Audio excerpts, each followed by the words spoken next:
Katika dunia inayokabiliwa na mabadiliko makubwa ya tabia ya nchi, jitihada za kukabiliana na athari zake zimeendelea kupewa kipaumbele ili kulinda maisha, mazingira na vyanzo vya kipato vya wananchi. Mafunzo ya kukabiliana na changamoto za mabadiliko ya tabia ya nchi zinazowakabili wanawake wanaolima mwani, uvuvi wa chaza, ujasiriamali mdogo mdogo pamoja na waandishi wa habari Zanzibar yamelenga kuhamasisha mabadiliko chanya kuhusu madhara yanayotokana na mabadiliko hayo na athari zake katika maisha na shughuli za kiuchumi za jamii za pwani. Mkurugenzi wa Zaina Foundation Zaituni Njovu kwa kiasi kikubwa amegundua kuwa kilimo cha mwani kimeathirika kutokana na mabadiliko ya tabia nchi, ikiwemo kuongezeka kwa joto, kuchelewa kwa mvua, jua kuwa kali kupita kiasi pamoja na kuongezeka kwa kina cha maji mwaka hadi mwaka. Kwa hiyo mabadiliko ya tabia nchi maana yake yanakuja kuathiri ule mwani ambao utakaokuwa umevunwa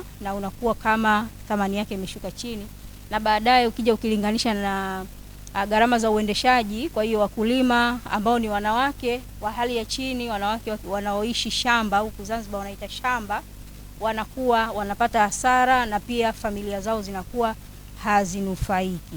Kwa tunawaomba wadau mbalimbali wa maendeleo ikiwemo serikali, wadau binafsi, mahoteli, wafanya biashara pia makampuni pia waweze kuwasaidia wanawake hawa ambao wanajihusisha na kilimo cha mwani na shughuli nyingine za bahari ili kuendeleza uchumi ule wa bluu, basi waweze kuwasapoti kwa namna yoyote. Inaweza kuwa kwa vitendea kazi ikiwemo life jacket, kwa sababu wakati mwingine mwani wanalazimika kuulima mbali kwenye kina kirefu. Kwa hiyo wanawake hawa unaona kwamba wanahatarisha hata uhai wao kwa kwenda kwenye kina kirefu wakiwa hawana kitendea kazi chochote.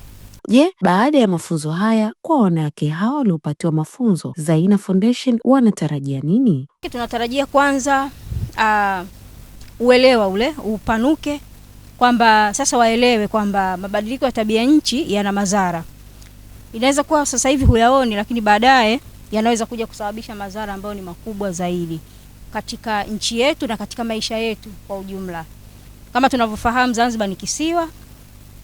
Kama ni kisiwa, maana yake kisiwa, mabadiliko ya tabia nchi kama tumeona kwamba moja ya sababu ni ongezeko la kina cha bahari, maana yake ni kwamba baada ya miaka labda hata miaka 50 ijayo, sehemu ya kisiwa itakuwa inaendelea kumegwa taratibu na bahari na hatimaye kisiwa kinaweza kuja kupotea.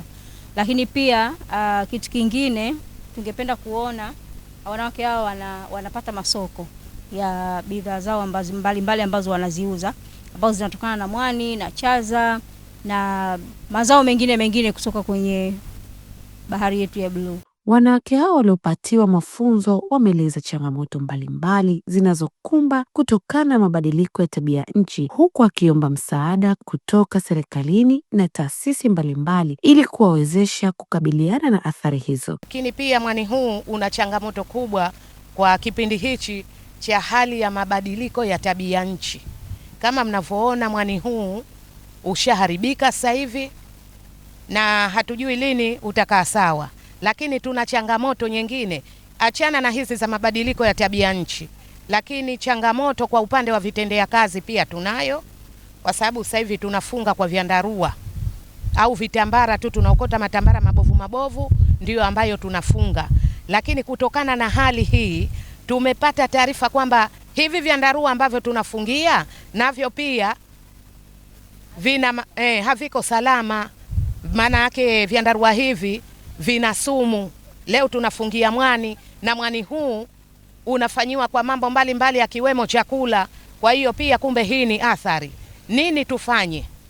Kwa hiyo sisi tunachokitaka tupatiwe elimu, tupate wataalamu, lakini licha ya wataalamu pia tupate vitendea kazi hivi vilokuwa sahihi ambavyo vinaendana na ukulima huu wa mwani. Tupate vitendea kazi kama kamba, tai, hata kama haya mawe ambayo tunatumia, kama kuna njia mbadala ya kuweza kusimamisha vijiti vile vikaweza kuingia kutokana na hii bahari yetu ilivyo, basi pia tunaomba.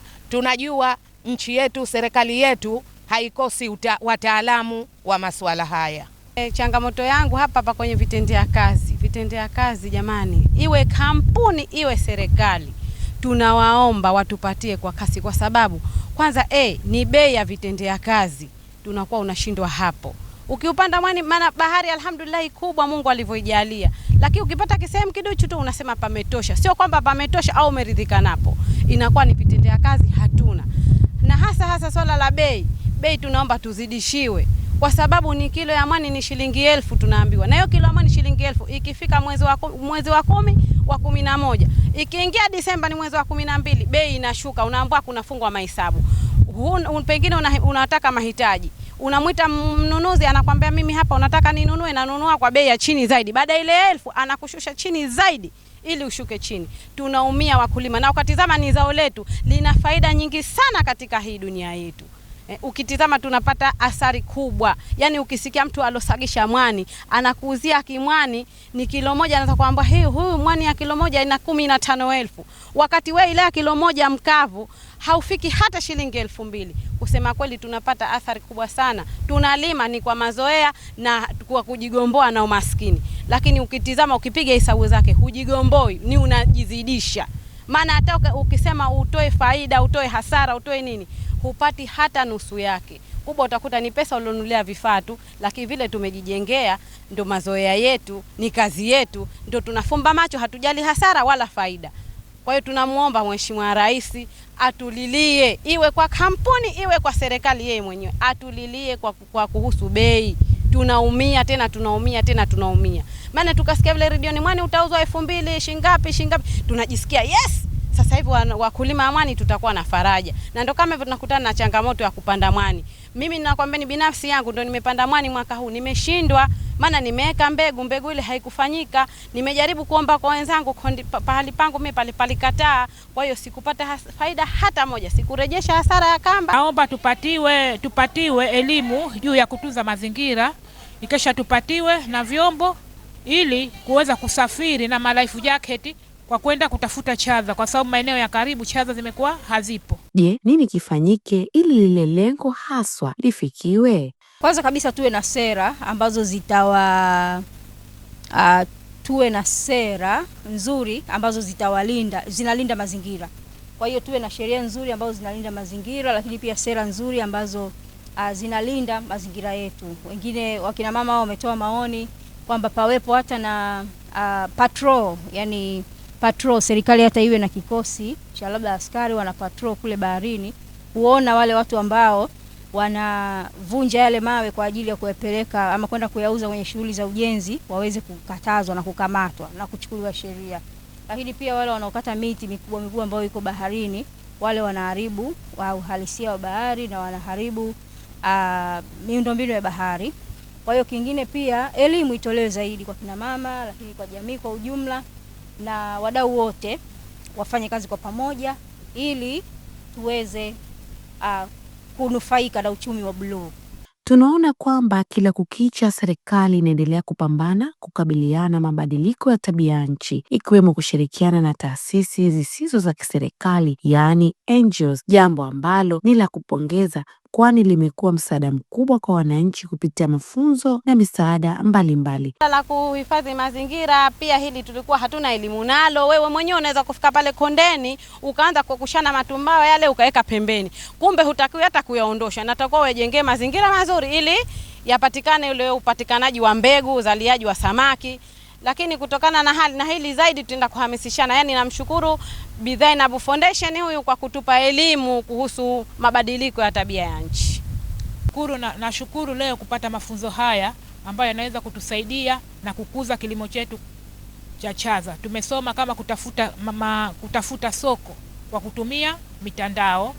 Vile tumesoma juu ya upangaji. Tumesoma juu ya upangaji wakati wa upangaji wenyewe wa kuweza kufanya kazi zenyewe.